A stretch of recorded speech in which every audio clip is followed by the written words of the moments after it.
Hey guys, we today have a different kind of video that we're doing. For the last few months, I have had a Facebook community of online sellers. And when I was stuck for content one week, I was like, you know what are some of the best conversations I have? It's when I do coaching calls behind the scenes that are not recorded, that never see the light of day. Um, Coaching one-on-one is typically where I help entrepreneurs get some of the biggest breakthroughs. And so I thought, hey, what if we actually brought an entrepreneur, record a coaching call to help them get unstuck from something, and hopefully that adds value to you. So that's exactly what we're doing today. Troy Scarborough and I are having a coaching session where I'm going to be coaching him through some areas that he feels stuck in his business. And he really wants to see some tangible growth in certain areas moving into the next year. And I'm going to hopefully help him uncover some of those roadblocks today. So Troy is the founder of Khierstyn Herald, which is a men's accessory brand. I'll actually get you to introduce that in a sec, but I'm going to put all the links below if you guys do want to check it out, or give Troy a shout out if you are a customer of his and you are showing up for support. So, but yeah, Troy, thanks so much for being the guinea pig in the first time we're doing like a released coaching call like this. I appreciate you having me. Thank you. I could use the help. So I am more than willing to come on here and tell my story. And just to give a quick plug, Khierstyn Herald, for any of the video watchers out there, right now is a men's accessories company, but we primarily have these unique wallets. They're unique in color combination. They're also unique in sort of style. There's 6 different styles, including a passport wallet. The company's actually been around for a while. It's been around for a little over 5 years. Okay. We acquired the company in May of 2022, Okay. which was an interesting opportunity for us to take over. We've had a history in e-com. We've had a history with some other brands, and there was a unique opportunity for us. I was working and helping in a friend of mine's leather manufacturing facility. Yep. And we were bringing some of his products to market as a service. And at that time, I was like, hey, we need to have a brand to do this under instead of just products, because we're not able to connect with our customers. We're not really able to create that long lasting relationship. And at that time, Khierstyn Herald came across my bow. It was kind of down on its luck a little bit. It had a much higher heyday before, doing millions of dollars actually in sales before. Yep. Now we're sort of in the tens of thousands of dollars a month in sales just in wallets. And we're working on expanding our products from wallets to a full men's accessories line. So we're looking to bring on things like sunglasses and watches and leather catch-alls and other things that can really enhance that men's everyday category, staying away from clothes. But those would be great partners for us, clothing brands, if anybody's interested. Yeah. But our target market is really sort of ourself, like myself, mine and the co-founder, Nick. We're going after these modern dads, these ourselves, both. I have 2 kids, 15 and 9. Nick has 3 kids under the age of 6. Okay. We're busy guys. We put our families first. We don't typically invest in ourselves. We have, decent jobs, make decent money, have decent responsibilities, but we end up always sort of investing in the family first. Yeah. And when Khierstyn Herald came across our bow, we really wanted to sort of pivot that through the company and start to focus on ourselves a little bit. Yeah. In this look good, feel good type mentality, and develop products that we could stand behind because they're products that we would use. And that really sort of excites us every day. And we felt like there wasn't that company in the market serving this niche person, this modern dad, that it had still either been focusing on the older dads, like our dads, the ones that are wearing New Balance sneakers while mowing the lawn type scenario, or it was targeting younger demographics below us. And so we're finding our way in this niche, and really excited about serving that community, if that makes sense. So thanks for having me. And yeah, I love that you started with who you're serving as opposed to because you did say, sure, we sell men's accessories, but you really focused on who the person is you're serving, and Forrest and Harold carved out a space in the market that was underserved in that niche. So first off, anyone listening, you want to take away, that's where you should be shifting your focus. So I'm curious, with Forrest and Harold, you're at this point where it's now 2022 when we're recording this, and we've had 3 years of lots of fun in the e-commerce space, from supply chain issues to adapting to going more D2C online and just staffing, et cetera, et cetera. I'm curious, moving into this conversation, you wanted to focus on Forrest and Harold because you feel the most stuck with this brand than other ones. And so where do you feel the most stuck in this business right now? I think for me, it's mostly on the content that I can create and add value to my particular niche market. Where to find them, how to serve them, what content to create for them, how to produce that in a way that is sort of scalable for us, because we're a super lean, small company still. It's just me and the co-founder. And then we have some sort of like other service providers that we've hired that are third party. Yep. And so a lot of the burden comes on us executing the actual tasks. Mm-hmm. And so it just becomes a little overwhelming, if that makes sense, to figure out where you're going to start and how you're going to get the most bang for your buck in that effort. Does that make sense? Yeah, totally makes sense. And so going into this, full disclosure, I haven't looked at social media channels. I haven't looked at anything outside of the website. So let's dig in a bit. So you did bring in my first question, which is, who are your customers? And so to scale back on that, modern dads, you want to serve them with everyday accessories. Your brand values is family first. You're really creating these products for guys like you and dads like you. In terms of content, just a couple of questions. Are you guys actively building your email list with traffic on your website with like either SMS or pop-ups? Because that's one thing I haven't seen on the site so far. Yeah, we do have a pop-up. We use Attentive as our email service provider, and our SMS capture. We do like a roulette wheel. We do some other things that changes up to capture emails. One of the benefits of the acquisition was that we acquired a list with over 200,000 active email subscribers that have opened an email in the last 365 days. Okay. And we've grown the SMS list month over month. Now, the caveat to that is they're not super engaged. So our conversions on email and socials, depending on which one you're looking at, it could be over like 25,000 social followers, but they're not super engaged. These are things that we're starting to ramp up on, trying to re-engage them and trying to refocus, because we don't necessarily know exactly who make up all these old customers versus the person we want to wake up every day and serve in the business. Okay. So when you say where you feel the most stuck is in what kind of content to create that's going to attract new people, going to resonate with your existing audience, going to help convert people to buyers, add value to your niche. Why do you think that's a problem to begin with? I think there's a little bit of a mental roadblock on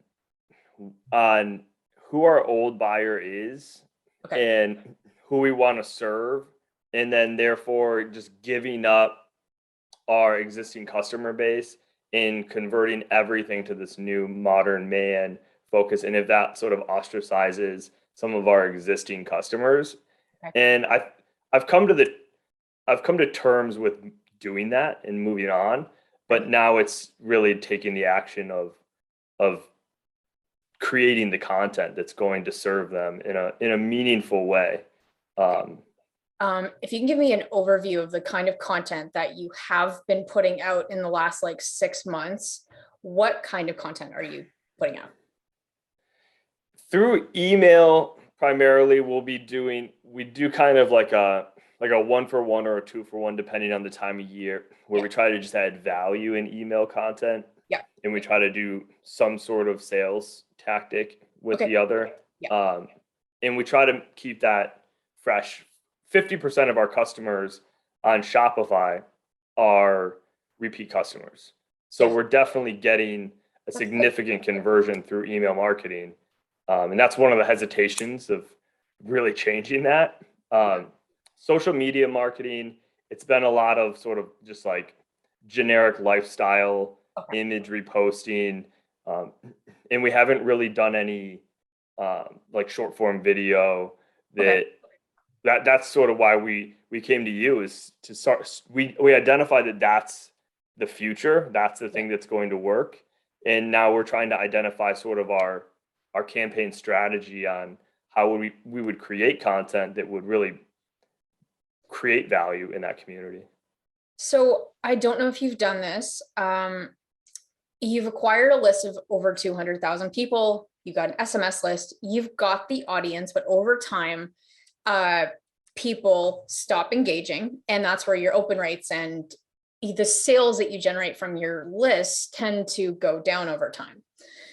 With you looking to focus on serving and you focusing more on the modern man, would you say that your content up until this point hasn't really had that focus? And now what you want to do is intentionally draw a line in the sand and say, this is who we're serving, and our content moving into 2023 is going to be very like specifically designed to serve that person. That's exactly right. And that's been like the hardest thing to do, is to just like move on, like go and act on that. But I know that line in the sand is drawn. Now it's the action. Okay, cool. So let's start from there. The first, a brand that I love, I think is doing a really great job shouting its values out into the sky or whatever. And when you go to their website and you see their social media, like, you know exactly what they stand for and who they serve and the kind of person that goes to that. Chubbies. Do you know Chubbies shorts? Yes. So when I think of a brand that's like completely living the lifestyle that the founders wanted, I think of Chubbies. And if you feel that, and I kind of get that sense going to your website, where it feels like you guys have great products, but it's not super clear like what your overall mission or message behind it is, meaning like what kind of dude, what kind of dad you actually serve. So one thing I would look at is like, you say modern dads and accessories. Get really, really clear on who that person is and see if you can start to take a look at what Chubbies is doing and see if there's anything that you can pull from how they create personality, even through the influencers they use on social to the messaging they use on their website. That's something I would do to help give your brand a unique voice, so that when you tell your audience, this is who we serve, now new people coming in are going to go to this website and say, hey, I'm a modern dad with 2 young kids that doesn't spend money on myself, but I really like leather accessories. I identify with this brand. So that's going to be like the first thing, is moving into 2023, helping people identify with like the visuals and the attitude and the stuff that you have just on your social and on your website. But the next thing I would look to do is start to actually launch this new version of your brand to your email list. So before we even get into, okay, like what does that new content look like? We have to figure out, okay, if we're getting intentional with the content we're putting out and who we're serving and actually giving our brand a specific voice and a personality, we now have to have like the before and after. So if it were me, what I would do is say, this likely around like, I would say early January, I would look to make this announcement where you announce to your list, like, hey, we are shifting our focus, get really specific on helping the modern dad do X, Y, Z with great accessories, etc. I would, and then essentially what you could start to do is you could ask your audience, based on this, what are some struggles that you as an everyday modern dad struggle with in your life? Let me know. And what you can do when you have an email that's like, you're essentially saying like, hey, we're shifting focus to serve you more moving into this year. but I need to know how you want us to serve you. And then based on that, you're going to get some email replies from dads that are like, man, I would love to know how to like make my kids' lunches faster. Or I would love to know, like, what are some good handbags to have with a newborn, whatever that looks like, right? You're getting ideas from your audience. And then that's going to give you a good idea of what kind of things they struggle with, what kind of things they want to see, and give you some good ideas. But what you're doing with this is you are able to involve your audience in this change. So that gets them buy-in and helps like the people that are going to stick with you actually grow a bigger bond with you, a more engagement with the new content you're putting out. And it's also going to turn away people that don't resonate with the brand anymore, which is okay. Because I think that with you paying, like, what are the hosting costs for a list of over 200,000 people? Yeah, it's pretty expensive. It's pretty expensive. I was just talking about this with Greg Johnson, how I need to pull this list down. Like I need to shed some weight on the list because it's not worth keeping everybody. It really isn't. I'm not getting the like conversions from it to keep everybody. So this is one way to help people start to identify. But the second way is actively cleaning out your list with something like a sunset sequence that will automatically prompt them to unsubscribe if they have not opened an email in 6 weeks. That's going to be an ongoing way to start cleaning your list. But before we get too much in the weeds there, I think you just need to set like a before and after date where it's like, we've been so focused on product. Now we have a clear direction. We want to bring you along this journey with us. And so that would be like my next step to help your audience transition. And that's a great opportunity as opposed to just starting to send out content. It's like you're launching a new brand and a new mission and a new focus, and you should absolutely include your audience in that. Yeah, exactly. And there's definitely some of our target audience inside of our community. It's just getting them to raise their hand, both on our email and on our social. They're there. It's just getting the content in front of them to engage them and to ask them to raise their hands. I totally agree with that. And we've talked about doing the email sequence. We've talked about doing some sort of like social sequence alongside of it, because you just don't know who's engaging on what platform the most, right? So to tell that story through like, TikTok reels and then push them through to platforms like Instagram, which is probably our biggest following. And we have Facebook as well. We haven't really done too much on TikTok except for create that opportunity and use it as a platform more so for recording purposes than anything. Yeah, which makes sense. Like when we look at the customer journey, you're going to find people, just say you're posting on all the social channels and people come to your website and they buy your product, join your list, whatever. I see it, even though it's not linear, I see it as linear where your content acts like a magnet to bring in the right people to click on your ad, to click on your bio, go to your website, buy your product. And social media is where you start to get followers. You start to get people viewing your videos, seeing your ads, etc. And they go to your website and 2% of people are ready to buy right away. So 98% leave right away. But some might see your intro offer of 15% off or get free gift with purchase or whatever, and join your SMS list or join your email list. So that with more content at the bottom of the funnel point, through email, eventually they go from like interested to the Black Friday sale where they finally buy your product or they buy your Kickstarter campaign thingy or whatever. So it's the right content. It's really interesting. Building out a content plan, you have to look at what stage in the journey they're at. So I'd love to dig into a little bit about what that could look like, because we have two kinds of content. We have the content you're going to see on TikTok, Instagram, YouTube, and that is content that's going to help people find you and come in. But then there's also the content of people who already know about you, are on your list, but haven't purchased yet, or maybe they have purchased. But that level of content is very different, whether you are top of funnel with cold traffic, as in someone finding you on YouTube, versus someone who's already on your email list, or maybe like a diehard follower on TikTok, and eventually they're going to buy. So Yeah.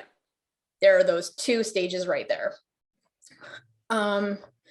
So when it comes to, you said that you feel the most stuck with your content and adding value to your niche with like where to post, how to post, what kind of content, and how to make it, right? Yeah. And you bring up a good point there. It's almost different for cold traffic versus warm traffic, right? Like it's probably easier for me to just invent something to talk to my existing customers about. Just, hey, what's going on? Hey, what products we have launching? Hey, check out this particular type of wallet. You've already convinced them to buy something from you, or you've already convinced them to convert for you. That might be an easier sort of just journey conversation. Yeah. Whereas cold traffic, how do you like creating that content specifically for that buyer or the aspirational person of that buyer? Because one thing that I've noticed is that a lot of brands will focus on somebody, this modern man, this modern dad, this guy who's more involved with the kids, who puts family first, who turns down the promotion to stay out in the suburbs, those types of things. That you could talk to that guy, but you end up getting conversions from many more people. You know, the wives of the husband who, you know, believe that their husband is that person, or whomever it may be. So there's a little bit of trying to create that cold content, top of funnel content, if you will, that, you know, adds value, and then distributing that in a way that is getting in front of those people where I can really find them profitably too, because cold traffic is wildly unprofitable in some instances, and you can't just flippantly be throwing it out there, right? Right. Cold traffic is a long-term investment with that. So let's talk about, okay, so there's an example that I'm going to use to kind of hit home what we're going to do. So I just finished helping another entrepreneur create a content plan, and they have recovery supplements for cyclists. Okay, so think things that help you sleep better, et cetera, et cetera. So when we built a content plan, we have to take into consideration two levels. One is that top of funnel cold traffic, which is like, what kind of content can we put out that's going to help us get discovered? And then there's the bottom of funnel stuff, which is like for people who are already on the list, they're just kind of waiting for that. They need a reason to buy. But then there's a whole other level, which is where they at on their like buyer journey. So let's just say I'm selling a sleep supplement for cyclists. So my audience is going to be someone who's most likely to buy is going to be someone who is already a cyclist and struggling with sleep. The pain is the greatest, so they go to buy the product. But so if we're creating content that's like how to sleep better as a cyclist, for example, that's going to resonate and bring in exactly who we want and likely get them to buy. But if you have someone who is not a cyclist, or maybe they are a cyclist, but they sleep like a baby, they're not, because maybe they aren't even aware of how bad they sleep. They're just like, I think I sleep fine. But then on their journey, they buy the Aura ring, they buy the Garmin, and then they're like, I don't get any deep sleep, crap. And then eventually on their journey, they then become someone who is buyer ready. So when we look at content, there's different levels of like nurturing someone into being ready to buy, but then there's also the level of education someone has to go through before they're ready to buy a product that helps them with sleeping or helps them with flexibility or whatever that looks like. So I want to attempt to do that with you, where I want to see like you sell accessories for everyday modern men. Would you consider this a luxury item, or is this a practical item?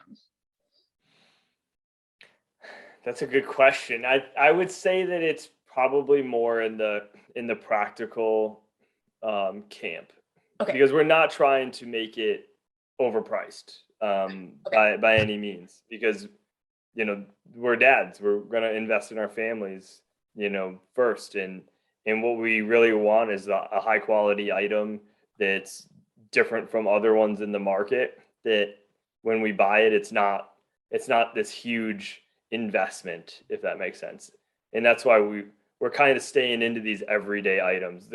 They have huge markets already. Like, it's already established that wallets are a gigantic market. And what we've done is we've differentiated the wallets themselves in their own way, but that's why we want to focus so much on the person that we serve, so that they resonate with our brand.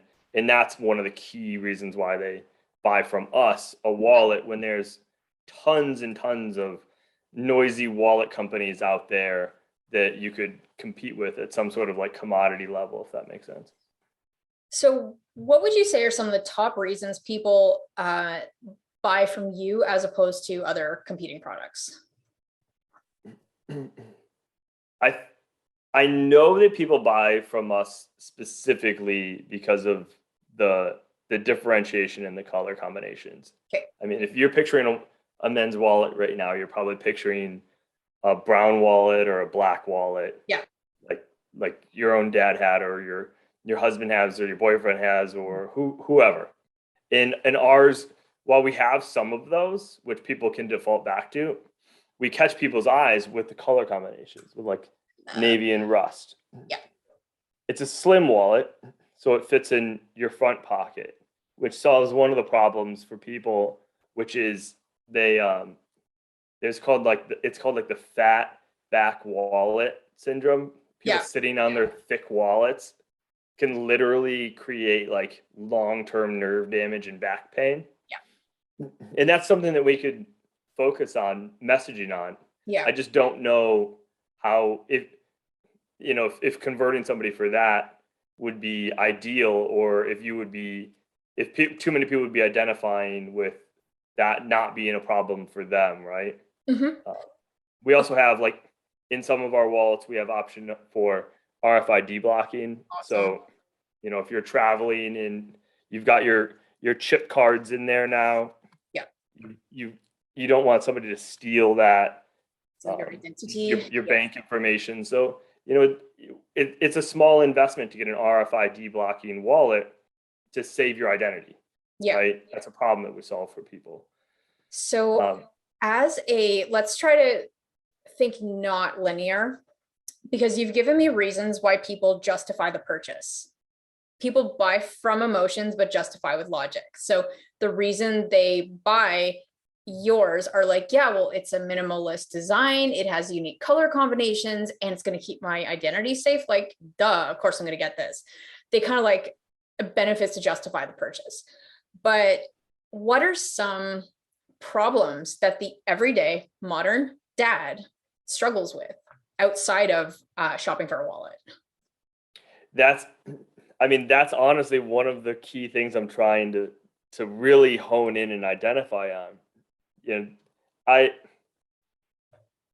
think there's this, and this is something I would need to probably substantiate within the audience, but I think there's this level of look good, feel good that we want to continue to march down the path of into our audience, which is, it's not expensive to look good, but if you look good, you're definitely going to feel good, and you deserve that. The other thing is, I tell this story for myself, which really resonates with people, and I'm having a hard time trying to tell this same story in content. Working a full-time day job and starting a company on the side becomes sort of a grind. I think a lot of entrepreneurs can resonate with that. Mm-hmm. That time of your entrepreneurial journey. I had set this goal a really long time ago. There was a watch company that I really, really liked. I was taken to it when I was a kid. I've set this goal that when I leave my day job and I go work full-time in entrepreneurship, so this life goal, I'll reward myself with that watch. And so you put that watch on the pedestal, you put that item on the pedestal, and you say, this is the reward for the work that I do. And that's resonated with me. And I think there's a way to make that resonate with other people because what you can do is, or what I think I can sort of pry on is that the products can give people satisfaction of reward for things that they've done and they've accomplished as a modern dad, as a man, in the work that they put in. And that reward is sometimes easier than going to the gym. Sometimes it's easier than going to whatever or doing whatever. And the outcome of that is that sort of dopamine hit of look good, feel good, got my reward. This is the company. It resonates with me in the achievements that I'm making as a modern dad and a modern man. And so it's finding all those things that those dads are accomplishing in their day to day. And I think pulling those into the content. So it's like, but it's really hard for me to come up with them. I think that's why I'm just in this like brain fog of what are all of those things that people would actually. Okay. So let's talk about you working a full-time job and launching a gig on the side. Why did you do that? I mean, it's 100% about just reaching your own personal goals, taking control of your life, proving that you can do it. You can do it. What were some things that you struggled with during that process personally? Oh, it's time. It's the time commitment. It's the grind. It's sort of the failures. It's like, it's just really hard, right? Balancing a family during all this too? 2 kids through the whole time. Okay. Time commitment, family. What about everyday life right now? I would just answer that with what life, like, you know what I mean? Like, yeah. what do you really, there's, you're constantly sacrificing. You're constantly like, I'd love to go to the gym, but I have to go pick and pack product to make sure that it gets to the customers. I'd love to take Thanksgiving Day off, but I've got to finish writing the content and getting back to the emails that you want to do. There's almost no time for any of that. Cool. So I'm not your ideal customer because I'm not a dude and I'm not a modern dad. So I'm not going to sit here and give you a whole bunch of ideas that I think might fit. But one thing I think is going to be really good. You mentioned that I should probably talk to my audience and figure out what they're struggling with. That is like the number one thing I would do when you are launching the new direction, or the new focus for the brand moving into the new year, with like asking your audience what they struggle with. But as a way to get started, you did mention a few pain points that, because I think there's 2 ways to do content. You can do the human approach, which is my personal favorite, or you can just be a brand that the stuff they send out is all promotion and it's no value add, right? And there's schools of thought for both, but I personally, I love to talk to the human, which is creating content designed to help them look good and feel great at an affordable price, look good and feel good, which could include nutrition information, how to reach your full, like things that could be motivational, helping them reach their full potential. All that stuff are like, they're good topics that completely resonates with your ideal customer. Because if you're saying that you are your ideal customer, then look at where you've got stuck in life. And I've written down things like, you've started a side hustle because you want to reach your potential, reach your goals, get full control of your life, prove that you can do it. Helping guys look and feel good without breaking the bank. Being able to buy affordable and nice things in terms of a reward. So stuff like that. So what I would recommend you do after this is take some time and sit down and just be like, what what do I struggle with? What do I think my customers struggle with? As a starting point for topics that you can start to talk about. But the other thing, and that's more where you can, that's more like brand building, top of funnel stuff. The middle of funnel, that things that you could do for like your existing email list or etc., is going to be things that talk specifically to product benefits. So you can talk about, I love like a versus series, which could be like Frank and Harold versus this wallet, to show the differences in like design. You can speak to, look at how thin this wallet is versus this nasty bulge. You can talk directly to the benefits, which is going to be like the easiest kind of content you can do, because it's more tangible at that point. I like that. That's stuff that we've sort of talked about a little bit, just to, because we're kind of new to the video game too. Yeah. And we have 50 plus SKUs in colors and combinations of wallets. Yeah. And so one of the things we were, just to try to get over our fears of creating content that's on our to-do list, is I literally want to just shoot a video for every single color combination wallet, post it on YouTube, post it on social media, just get it out there. And just, I mean, that's 50 videos you have to make. Yeah. You're going to get better, hopefully, on each one a little bit. Mm-hmm. You're going to learn, you're going to have to go through the motions of posting. I think that's all really smart stuff. And I like the verses. I actually have a couple old school wallets that I didn't really think about doing the verses on, but that would be good, because they would tell our story really well. And that top of funnel stuff, similarly, I like that idea of reaching your full potential, because one thing I can say is that, having been in this entrepreneurial world for a while, I've started to figure out things to make it all work, to start to like enjoy the journey better, working out and eating right and doing some of these things. And so we've been tossing around sort of the health, wealth, relationship, and then we had style categories. Gold. So things we would talk about. And we started to create lead magnets around those areas. For instance, we created like a 7-day modern man challenge, which talks about some of those. And that's going to get people into it. And then I love working out. It's one of my favorite things to do. Amazing. Some of my best friends literally work out with me at the gym. And so we started to create that as our next lead magnet that we're going to be working on. Love it. Is this everyday workout. Because I think some of the hurdle that people go through is that they just don't know where to start or what to do. And so if people can opt in from our 7-day man challenge, and our existing customers can opt in too, to get an email workout a day.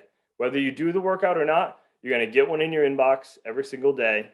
You can go back to it, look it up, and here's your workout idea. One of my best friends is actually a supplement company as well. We're kind of doing some co-marketing with him, with his brand, because he targets modern dads. It's called the Epic Dad Company, Tedco. Oh, good. And so like we have the same audience, so we're kind of working together. Yeah. And that I think will resonate. And then we're just trying to build out these like lead magnets, if you will, around that.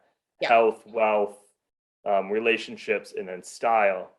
And I'm like sort of crossing my fingers too that we continue to run into like influencers that find us along the journey that might be able to help out. Like my buddy Drew Camp at the Epic Dad Company is helping out on the fitness side. I'd love to find somebody that is in the style world that could sort of co-create content with us that brings like credibility and authority to style, that's a dad. And we can create some sort of ongoing value add to our community, and maybe even have some sort of reciprocation if they happen to have a products company as well. Yeah. Because I love that idea. I think that the biggest place that people get stuck with content in the beginning is they think that, let's just say we're building a monthly content plan right now with like daily, whatever. people get stuck with over analysis. You'll think, does this speak to my customer? How do I know this is the right video? How do they know I'll like it, etc. I don't know if that's the right one to start with. They get stuck almost as if you can't make any changes in the future. So the one thing I will say, and you've seen brands evolve over time just by you taking over for us and Harold, where what you're putting out is like your best guess. So when you shift your audience over to the modern dad and you ask them what they want, and your first couple months of content are going to feel, maybe they'll be like, oh, we think this is the right content, or maybe it feels weird, or maybe people don't resonate. Whatever happens with that content, it is a development process over time. So as you continue to listen to your customer, find your voice, get different partnerships, you're going to be able to essentially just put out videos and figure out through data what people are resonating with. And so we should see this as less, like, I know it's such an overwhelming process, but it's good to have a few topics to pick from and then start to put out your best guess and adapt and evolve as you go. Yeah. I think one of the things too is like just the partially overwhelming idea of creating the content, the time actually associated with it. It's one thing to just shoot a really rough, video of yourself quickly and post it and, cross your fingers that comes out. Yeah. It's another thing to sort of like hammer through writing something that takes a long time and have it deliver nothing. And it's like the cadence of trying to find what's going to be the best bang for your buck on where to start has been analysis paralysis. You know what I mean? Like, yeah, it's a mindset thing. Because what's interesting, you're like, put in all this time and I get nothing. We have to look at our expectations of the content in the beginning. If you see the content as learning and data, then it doesn't matter if you spend 2 hours a week creating content. That 1 week it bombs, because guess what? The next week you're going to see what works. Or maybe that first batch of content goes viral and you can be like, we hit on a point. So it's not shit that bombed, I just wasted my time. Like, this is part of the content journey when you as a brand are finding your voice, building your audience, and seeing what is going to help separate you from the pack. So I wouldn't see it as wasting your time. In terms of feeling overwhelmed, the thing that has helped me the most is setting aside a block of time once a week to create the content. However much content you create in that time, it could be one video, it could be 7, doesn't matter. But just blocking off that same 2 hours every week, one go, and then you've got, you're batching your content. That's gonna help you show up and do it once when you're in that zone. Yeah, I think that's right. And I have found that sitting down and creating more content at one time, it gets me way more content than trying to do it like singularly as you want to put it out. It just trying to restart the flywheel every time of creating something. It's too easy to make an excuse. Yes. So I get down with what you're talking about there. So what I would recommend is, like, you're aware of analysis paralysis. Moving forward, I would, take what we talked about today and write down a list of topics, pain points that you think your customers have, and just start to brainstorm some different videos you could do from that. And that's all you're doing. You're not going to create the videos. You're just kind of, take 30 minutes and brain dump as much as you can think of. For content, nothing's good, nothing's bad. Just make a list. And then block off some time in your calendar in the next week to start making this content. Okay, I can do that. Next up. It's simple enough. Yeah. Outside of that, I just realized I have another call, and this time has flown. So in the last couple minutes we have, is there anything else that you wanted to work through? No, I think for me, it's really about getting started. And then it's like, come back to the table here and talk about how do you really realize what's working and double down on it. Like that's the thing that I think is going to be the biggest needle mover for me is I kind of have to try a few different things, Mhm. and see what's resonating with the audience. I really have to ask the audience on what's valuable to them. Um, I feel like I know a lot of the things I need to do. I think what you're talking about reaffirms some of those things that I know I need to do, and it's just putting in the work at this point. Yeah. And just make it simple. Like content plans can feel so overwhelming because there's so many things we don't know. But if you just break it down to its simplest parts, then the content you're putting out is just a hypothesis. And with enough times and enough data, you're going to find your voice and what works. Yeah, I like that. It's not about trying to find the perfect golden nugget that's going to break the internet and make your business $1 million run rate. Like it's it's just continuing to put stuff out, and volume will create that success. Exactly. Some will bomb, some will go viral, but in that there's data. So Good. I appreciate the time and the feedback. It's working with you on all of the, even the little, nitpicky stuff of what platforms to use, what equipment to use, like these types of things. It's just like, it's so nice to get like straight to some answers, right? And instead of getting out there into the research world, what that do I ends up do? leading to not taking action. So I'll I go do know it, and then that, we'll come back and do it and talk more about it. yeah, guys, thank Troy for coming here and being vulnerable. Not many people put up their hand for this kind of coaching call because it's live.